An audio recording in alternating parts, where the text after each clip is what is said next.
February 1945. For almost 6 years, Adolf Hitler's Germany and its Axis partners have seemed unconquerable. But now the tide has turned, and the Allies advance on all fronts. Bombs rain down on Axis cities as the Allies prepare to invade the enemy's homeland. Here begins the final 6-month march of triumphant conquests, brutal campaigns, and untold suffering. The last days of World War II will follow these events week by week. From the final fanatical resistance of the Third Reich to the brutality of Pacific Island warfare and the weapon that marked its apocalyptic conclusion.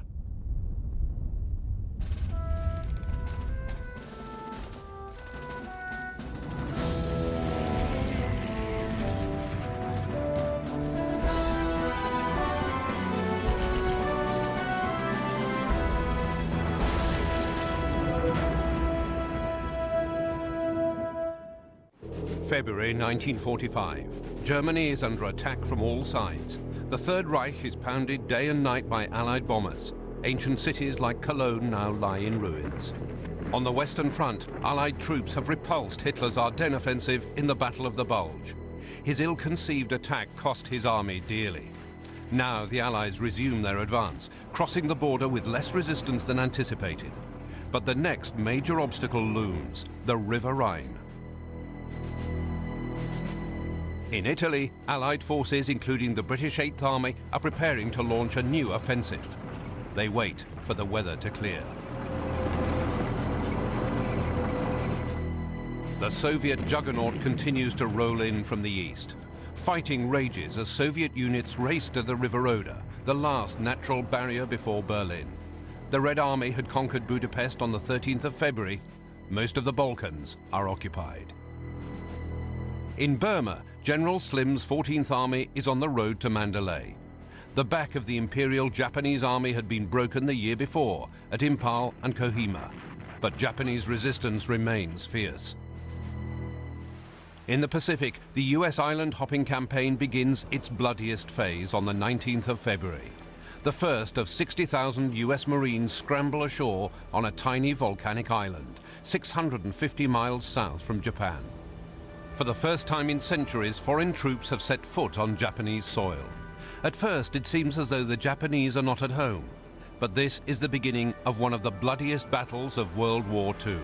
Operation Detachment, the battle for Iwo Jima.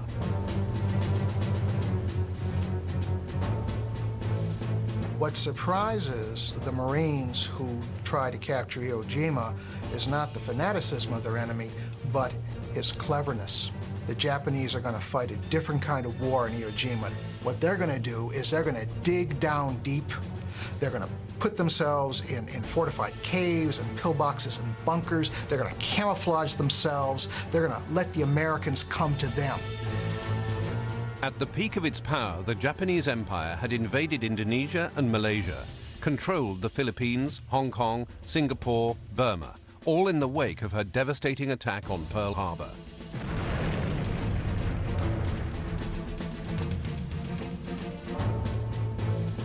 At the end of 1942, President Franklin Roosevelt had met his senior commanders to agree a two-pronged strategy for the war with Japan.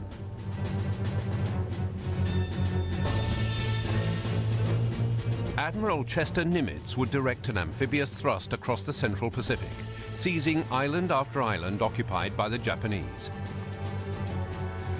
Simultaneously, General Douglas MacArthur would lead a drive through the Southwest Pacific, from the Solomon Islands and New Guinea to the Philippines. At Taiwan, the two forces would meet. Japan would be cut off from oil and other resources vital to its imperial forces. They're able to strangle Japan tighter and tighter and tighter. So the Japanese people are feeling the pinch. They have less food to eat, and they're getting more and more desperate. But the Allies were fighting an enemy that preferred death to surrender. February 1945. MacArthur had triumphantly returned to the Philippines. Allied forces are poised to take Manila. Nimitz's forces had faced a brutal 3,000-mile campaign of island hopping. His crucial next step on the way to mainland Japan was Iwo Jima. Rich in sulfur deposits, the island had been annexed by Japan in 1891. The Japanese named Iwo Jima Sulphur Island because it was a dormant volcano. There were sulfurous gases that came out of the ground. It was covered with volcanic ash and grit. The Americans who fought there, many of them likened it to Dante's Inferno. It looked like a landscape of hell. As early as 1940, the Japanese began building landing strips there, from which they could launch attacks against Tinian, Saipan, and Guam. The Americans desperately needed this strategic island of igneous rock. From the Marianas, B-29 Superfortress strategic bombers had begun to attack mainland Japan.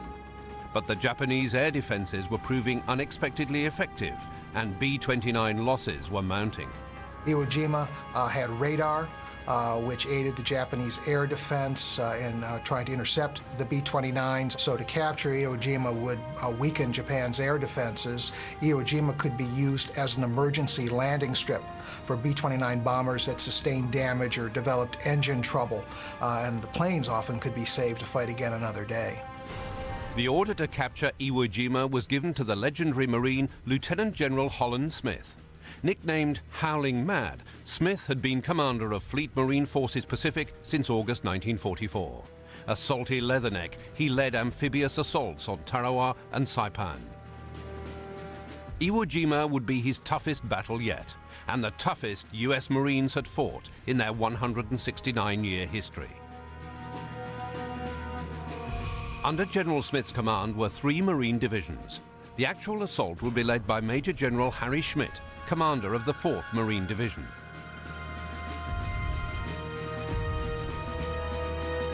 Four regiments would land on the southeast beaches of the island. Now, as the battle begins, part of the 5th Division's 28th Regiment is ordered to cut across the island, while the rest of the division heads south towards Mount Suribachi.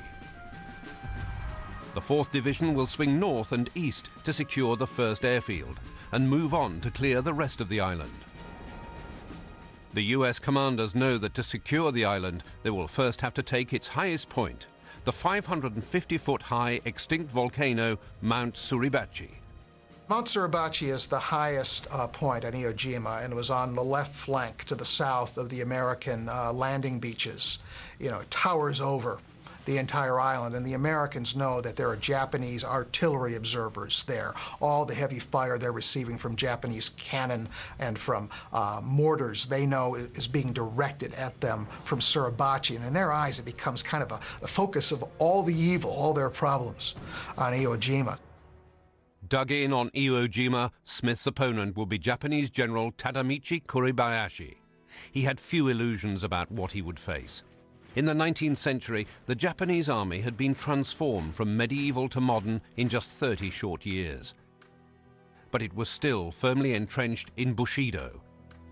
Bushido literally means code of the warrior, and that was the ethical code of the Japanese samurai class, the knightly class.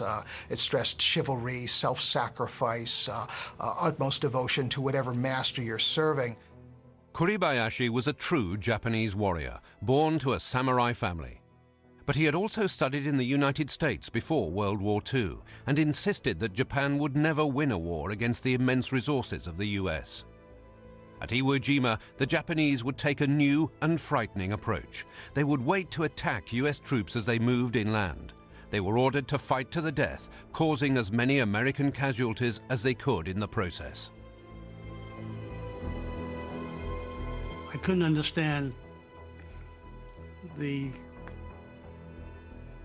dedication to die.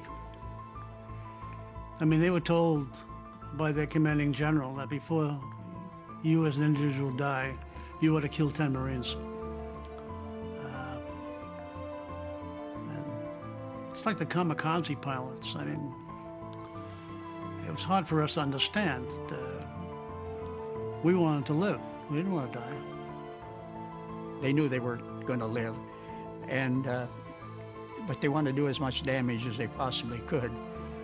They would come with any type of weapon they possibly could, swords, hand grenades, anything that they possibly could get their hands on, and then come running towards us, almost like a suicide attack. Kuribayashi knew he must try to make the island impregnable and then defend it to the death. The result?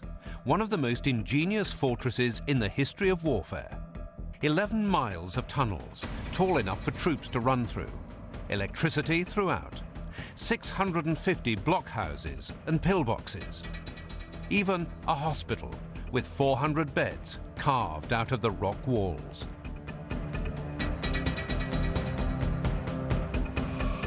The Japanese were extremely clever in the areas of camouflage and hiding what they did, and also in constructing these underground bastions, which were linked by tunnels. I've heard and I've read about other Marines who at night would be lying on the ground and could hear voices coming from underneath them. That's sort of a spooky feeling. It was a killing field, built with the sweat of Korean slave labor. An unseen force of more than 21,000 Japanese troops waited underground with 22 million rounds of ammunition, waiting for the US assault. Admiral Nimitz predicted the battle would take 4 days, Smith 10. They would first implement the longest and heaviest bombardment of the Pacific War. 6 weeks of daily bombing turned the island into a deadly inferno. 800 warships close in, while thousands of young Marines brace themselves for the vicious battle ahead.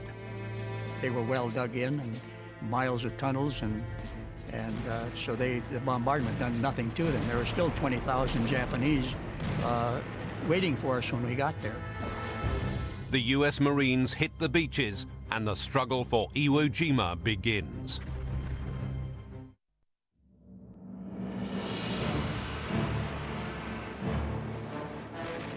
The 19th of February 1945. At 9 a.m., thousands of US Marines land on the shores of Iwo Jima. At first, there is only light Japanese resistance, but the Marines know it's too good to last.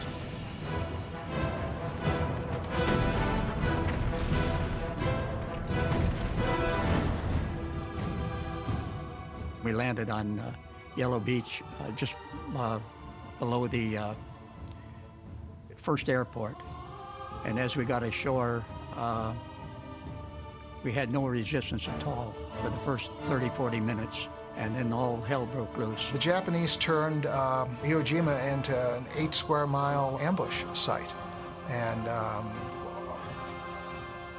within an hour of the Americans getting ashore, they are under such heavy fire, they've never seen it before. In fact, one Marine said early on that there was so much stuff in the air, you could put up your cigarette and get it lit. The beach was littered with the wounded and the dead. The medics, or corpsmen as they are called in the Navy, were supposed originally to go inland, but there was so much business for them on the beach, they never left the beach. And there were bodies all over, parts of bodies.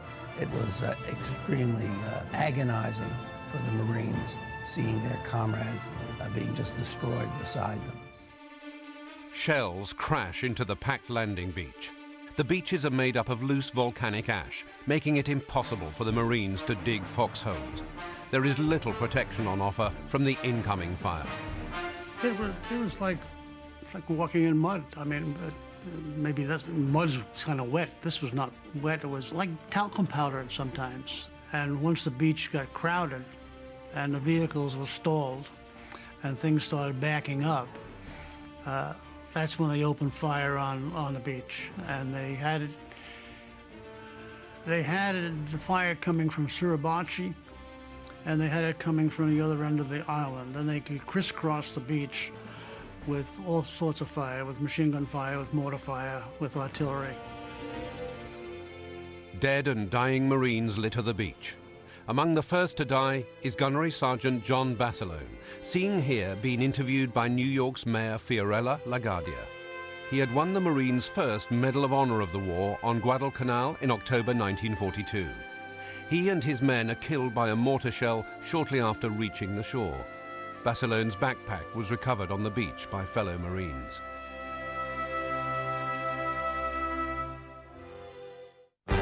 The Japanese quickly pull their dead and wounded into the tunnels and caves, leaving little evidence that anyone is being killed apart from Marines. The Marines inch forward against a nearly invisible enemy. They must fight above ground, while the defending Japanese fight from below ground. As they move towards Mount Suribachi, the Marines on Iwo Jima rarely see a Japanese soldier. Yes, it was very, very strange not to see an enemy on Iwo. In fact, I only seen a couple of live Japanese myself. We didn't even realize that they would have their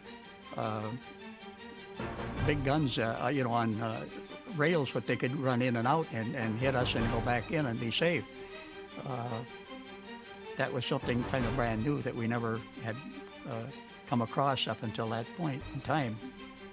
There are countless acts of bravery, but the difference between life and death comes down to little more than luck. As the morning continues, waves of men continue to land and struggle in the soft volcanic ash. Tanks, too, get bogged down.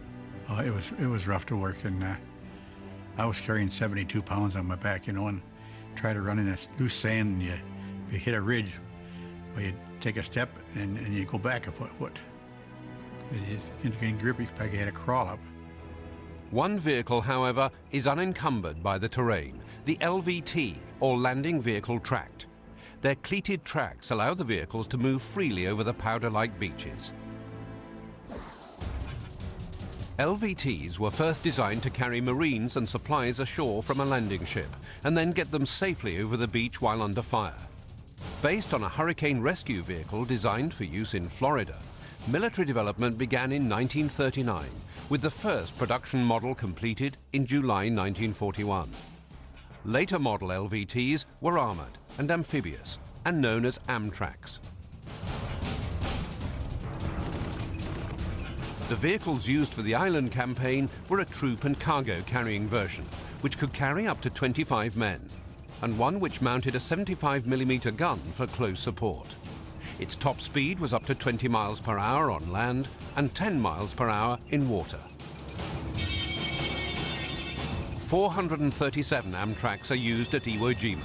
A third of them will be lost in action.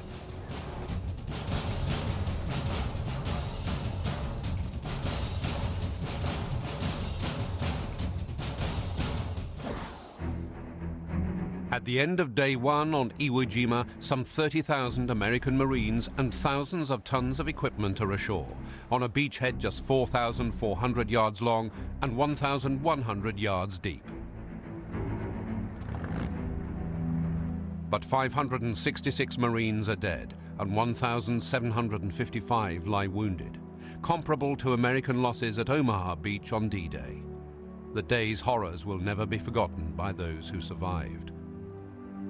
I think the one thing that anybody who has been in combat, whether it was on Iwo or anyplace else, would always remember the stench of death. Not just visually seeing a buddy die, or somebody you didn't even know, but he's just another Marine and he's laying there dead, but to go past row upon row of dead Marines and inhale that terrible, terrible smell of death, it permeates the brain, and you never forget it. The 20th of February, the Marines begin their advance to Mount Suribachi. Rain arrives and cold winds blow for the next 3 days. Rising surf makes landing difficult. Japanese mortar, rocket and artillery fire fall on the front lines and on the crowded beaches. The butchery continues as Marines suffer devastating losses, yet see little evidence of the Japanese casualties they've inflicted. The dead Marines are not buried in individual graves as they were on Saipan, but in mass bulldozed plots, 50 bodies at a time. The nightmarish scenes are taking their toll on morale. The thing that bothered me more than anything at night were the flares. they would just light up, and you know, it was a question of, go away, you know, don't light up my foxhole, you know. But you knew that when the flares came down, they or we became visible targets. So when the flares went up, you ducked, you know. But the nights were long, cold, it rained, got wet, dried out, started all over again. The Japanese remain hidden, entrenched in a maze of pillboxes, caves and tunnels, a man-made fortress in the mountains of Iwo Jima. The Americans learned to root the enemy out with flamethrowers. We were strictly after caves and pillboxes and anything that you couldn't get with a bullet. Flamethrowers killed by burning and suffocating their victims. Used against an often underground, well-protected enemy, the flamethrower became one of the most vital weapons of the entire Pacific campaign. It weighs 72 pounds. You carry 5 gallons of jellied gasoline, napalm. And under good conditions, you could get 60 feet out of it. The flames don't actually go into a cave and draw all the oxygen. And anybody in there, even if they're not touched by the flame, the flamethrower would eat up all the oxygen and their lungs would collapse. So it was quite a weapon. It was a fearsome weapon and heavily used in the Pacific. The modern flamethrower was first used by the German army during World War I. By the onset of World War II, the Germans showed how effective flamethrowers could be against fortifications.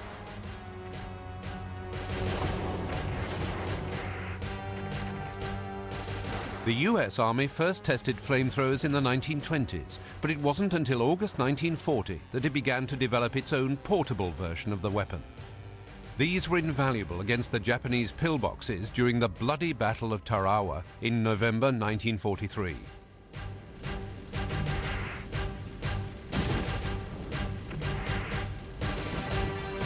Of the Japanese garrison of 5,000, only 17 survived. 1,000 US soldiers were killed and twice as many wounded.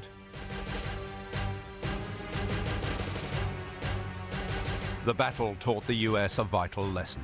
Mechanized flamethrowers were crucial. By June 1944, the first of these were unleashed during the invasion of the Marianas. Gruesome images of dead Japanese soldiers in well-defended pillboxes proved the mechanized flamethrowers' effectiveness. Now, as the battle rages on Iwo Jima, both the portable and mechanized flamethrowers are essential. The 21st of February, US aircraft and ships bombard the Japanese positions on Mount Suribachi as the Marines' assault on the mountain continues. Some American regiments have now suffered over 50% casualties. The Japanese have turned the interior of Mount Suribachi into a 7-story fortress. Refueling and rearming problems detain the tanks the Marines are counting on for backup. As they scale the mountain, the unprotected men face certain slaughter and are gunned down by the invisible Japanese defenders. Japanese aircraft mount a kamikaze attack on the naval support. The escort carrier Bismarck C is sunk, while the fleet carrier Saratoga is damaged.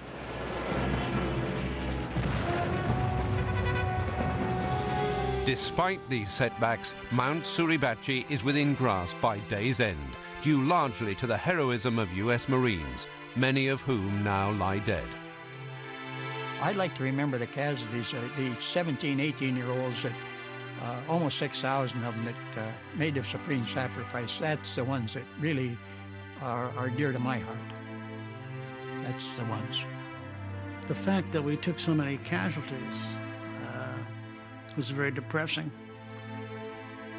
But if people could have seen the havoc that was being rained on that island,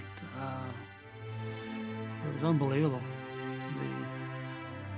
The death and destruction of human beings, it's hard to explain. And the reason The reason I can't remember a lot of it is, I think, because I don't want to. The remaining Japanese are denied permission to mount a final banzai, a charge in which troops attacked en masse without concern for casualties. That's why it's so important by the time of Iwo Jima that General Kuribayashi says banzai attacks, no, they're not good. We just waste lives. We make it easier for the enemy to win. We should dig in and we should fight a smarter battle. Some of the American attacks result in hand-to-hand combat. The Japanese believed that the noblest form of warfare was getting close with a bladed weapon, the samurai sword or the bayonet. And so even though the Japanese had great defensive tactics, once they were in close contact with the enemy, they would get impatient. And they would want to try and finish the enemy, and they would try to overwhelm them. At night, you had them come out of their holes and try and infiltrate the lines. And sometimes they got pretty close, and there was a lot of hand-to-hand fighting. I think that probably was the most chilling aspect of Iwo for me, because it was human beings against human beings then. It wasn't artillery against artillery. The 22nd of February. The next day, the Marines have Mount Suribachi isolated, but their morale is low. Japanese resistance remains suicidal. Some even attack with samurai swords. US commanding officers decide that Suribachi must now be taken to raise the spirits of their battle-fatigued soldiers. The 23rd of February, day 5 of the assault. At 0800, a 4-man patrol, led by Sergeant Sherman Watson, reaches the summit of Mount Suribachi and reports back that they have not seen any Japanese. So Colonel Chandler Johnson of the 28th Regiment decides to seize the moment. Well, we reported to Colonel Chandler Johnson that morning about around 9 o'clock, our 3rd platoon. And that's when he handed Schreier a flag. And he says, if you get to the top, raise it. And can we come up to the top? Still no resistance. And the first thing they said is get the flag up. So we tied the flag to the pole. Two of our guys found a great big pole up there, so 20 feet long. And we tied the flag to that and we took it to the highest spot we could and we raised it. Then things broke out. Down below, the troops started cheering. The ship's whistles out in the ocean. I tell you, it's kind of a proud moment to be standing on that mountain. It is a moment that is captured on film by Marine Corps photographer Sergeant Lou Lowry.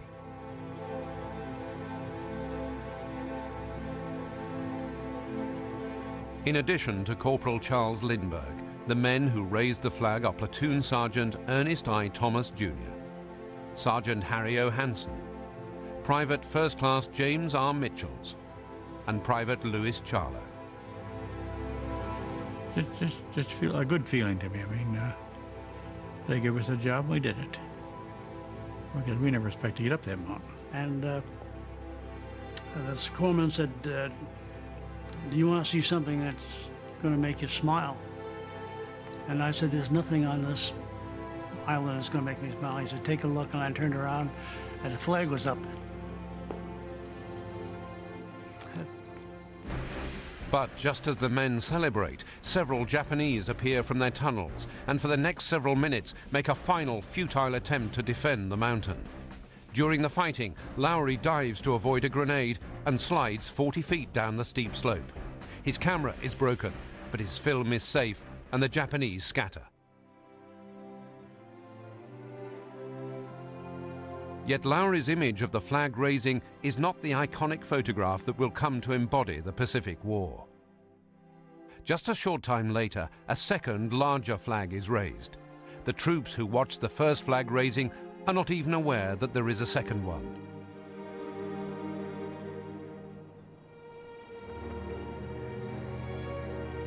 It is this moment, frozen forever by Associated Press photographer Joe Rosenthal, that soon appears in newspapers across the world. It would prove to be one of the great symbolic moments of American history.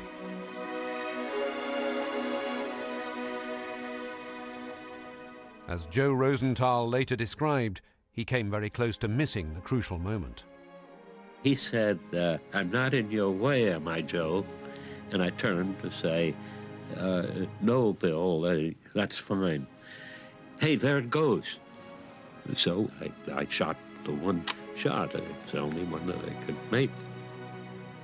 By being polite to each other, we both damn near missed the shot. The men who raised the second flag were Sergeant Michael Strank, Corporal Harlon Bloch, Private Franklin Sousley, Private Rennie Gagnon, Private Ira Hayes, and pharmacist mate John Bradley. 3 months later, on May the 11th, the same flag is raised in front of the Capitol. John Bradley, Rennie Gagnon, and Ira Hayes were there.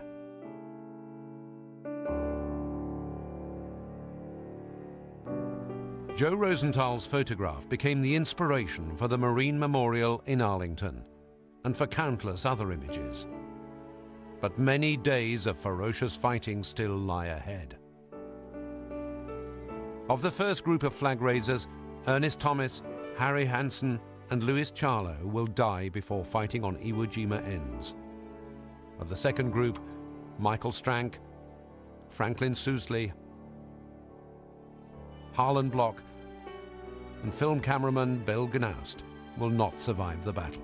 The taking of Mount Suribachi and the planting of the flag marks only the end of the first phase of the battle for Iwo Jima. The Japanese are determined to teach America the cost of invading Japanese soil. When you consider the number of men engaged at Iwo Jima, the casualty rate was horrendous. It's the biggest battle for the Marine Corps, the U.S. Marine Corps during World War II. More Marines fight there than anywhere else. But the American sacrifices are not in vain. By the end of the week, Iwo Jima's airfields are in use by the Americans. The bombing of targets on the home islands of Japan can be intensified.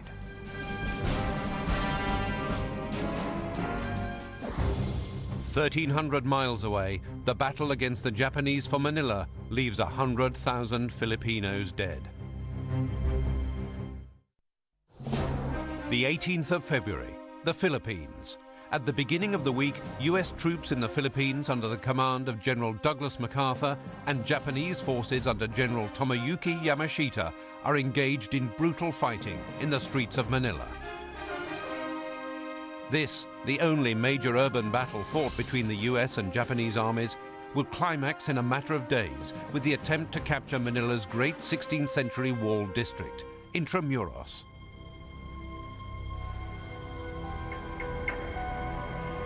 Flawed strategies on both sides will result in the destruction of Manila, the Pearl of the Orient. The devastation is comparable only to Stalingrad and Berlin. 2 weeks after Pearl Harbor, Japanese forces had landed in the Philippines, taking control of Manila.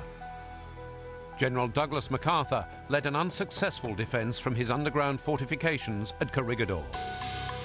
He botched the defense of the Philippines. He tried to get his poorly trained and armed troops to do much more than they were capable of doing, and they suffered greatly because of it.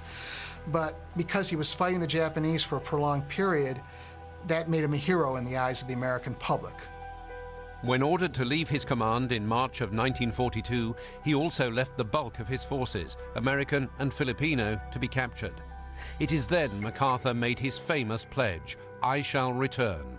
Toward the very end, when MacArthur said, "I shall return," and guerrillas of the Philippines rise up in arms and fight against the invader, everybody rose up. I mean, it was just a spontaneous thing, and you never thought twice of it, you know. When it comes to Douglas MacArthur, it depends who you talk to. There are some people who think he was a military genius. There are others who feel that this was a man with messianic delusions, who surrounded himself with a staff of sycophants, who fed his delusions.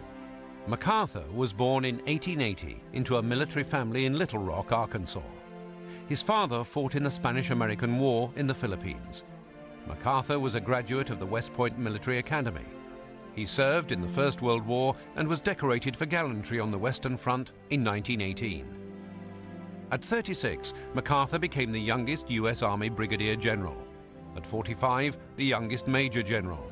And at 50, the youngest Army Chief of Staff, serving for 5 years beginning in 1930. In 1935, MacArthur was sent as a military advisor to what was then an American-supervised Commonwealth, the Philippines. Rather than be ordered back to America, he retired, staying as a military officer for the Filipino government. He lived in Manila, where he met his wife and where his son was born.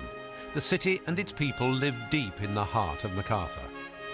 General MacArthur was looked upon as a god in the Philippines. They admired him very, very much because he, I guess, has the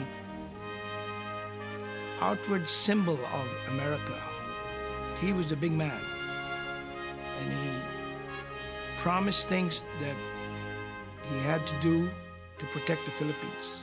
But war was looming, and the US Army wanted MacArthur back. He was recalled to duty in 1941 and ultimately appointed Supreme Commander of the Southwest Pacific. He used his persona to represent the United States. He did not say America will come back and this and that. He said, I shall return. And that sort of brought the people and say, hey, this guy means what he says, you know. In October 1944, MacArthur had made good on his promise.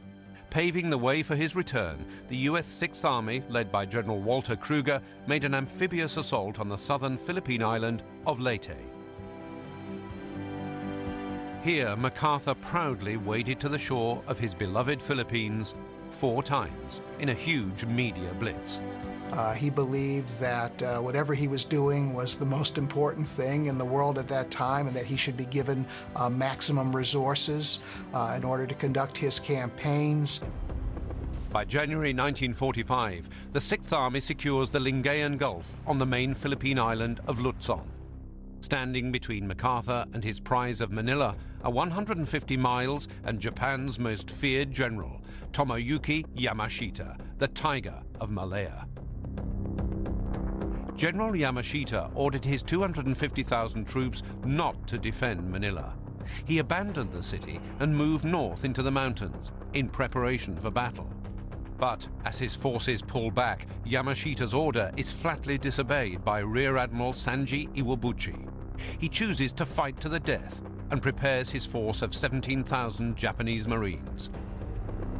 By early February, US forces had reached the northern outskirts of Manila. Along the way, they liberate nearly 4,000 prisoners of war held at Santo Tomas University and more than 1,300 prisoners of war at the old Bilibid prison.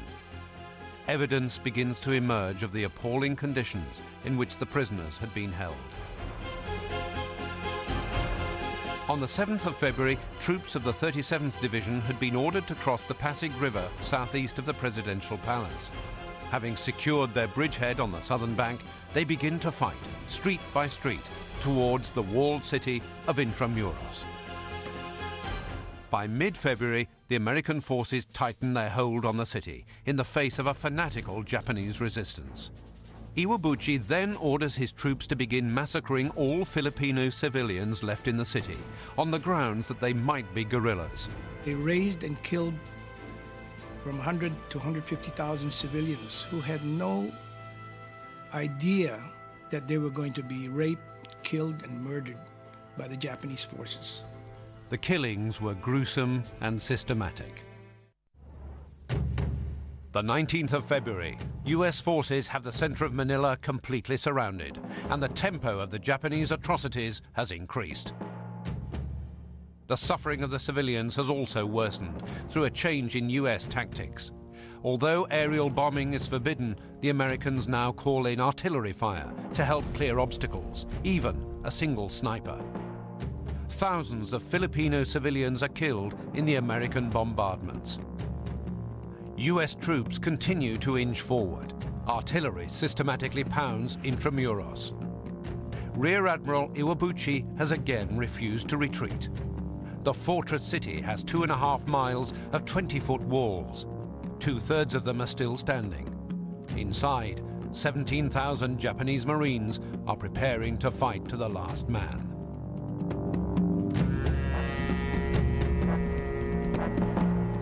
Defending this area was a Japanese naval force, which had been converted into ground combat soldiers.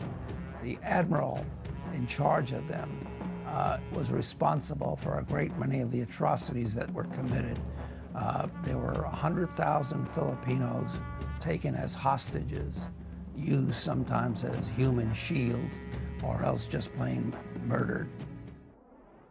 The 23rd of February, 7:30 a.m. The order is given. Fire! For 1 hour, volley after volley is launched from artillery, tanks, tank destroyers, mortars, machine guns. At 8:30 a.m., a round of red smoke signals it's time for the infantry to go in. Troops of the 37th Division rush into Intramuros. From the north, the 129th Infantry Regiment makes an amphibious crossing of the Pasig River. It faces light fire, but the troops are soon ashore. There are few casualties. The troops then begin to push south into the final Japanese bastion. Meanwhile, the 145th Regiment storms through breaches which have been blown in the eastern wall. Amazingly, neither attack is met with any resistance until the troops are well into the city and working their way from building to building. By sundown, most of Intramuros is in US hands. Casualties are incredibly light, only 5 men killed and 62 injured. But once again, the civilians have suffered terribly, and in the basements, the charred and rotting bodies of men, women and children are stacked 5 deep. 3 days later, Admiral Iwabuchi and his remaining officers commit suicide. On March the 2nd, MacArthur will begin his victory celebrations by returning to Corregidor Island in an emotional ceremony. Have your troops hoist the colors to its peak, and let no enemy ever haul them down. The US flag was raised on the flagpole from which it had been lowered in surrender almost exactly 3 years earlier. In the weeks to come, the brutal month-long battle for Manila will reduce the Pearl of the Orient to smouldering embers. MacArthur would declare the island secure in June, but sporadic fighting continues for 6 months. In the end, the battle claimed the lives of 1,010 US servicemen, over 16,000 Japanese, and more than 100,000 civilians. General Yamashita, holed up in his mountain retreat, will be tried for war crimes by a military commission.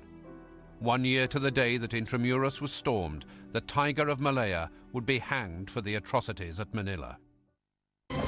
Next, on the last days of World War II, the Allies close in on the battered remains of the Third Reich.